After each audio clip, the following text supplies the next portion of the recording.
you mentioned feeling like you didn't want to be alive. And I think that part of the isolation of that, and which pushed you to do the work, that is the reaction you chose to that feeling. And it's a tough thing because it just popped in my head.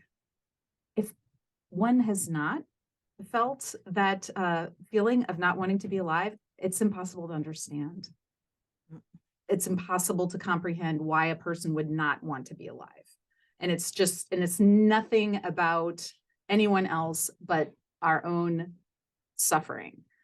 And so I feel like that does also relate back to your mom, because she was suffering a disruption in her schedule, right? Your dad had to travel away. And then you come in. How beautiful that you were not armored. That's not the right thing. There was no barrier. If anything, you were vulnerable and open in a way that you would never have been able to do before. Yeah, exactly. So I was like, no, I can't really go home actually, but I could go upstairs and watch her from upstairs. You know, I understood that my presence was actually an irritant to her. My dad didn't have to travel. He was in the hospital having surgery, right? And so Oh gosh, I'm so sorry.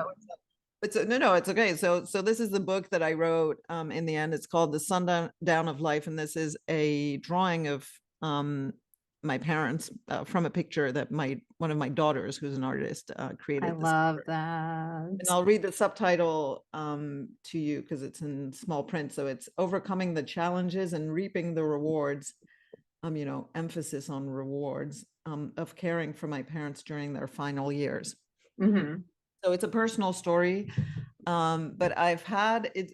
This book is still pretty confidential. I mean, I haven't done the greatest job marketing it. But Well, I've read it and it's lovely.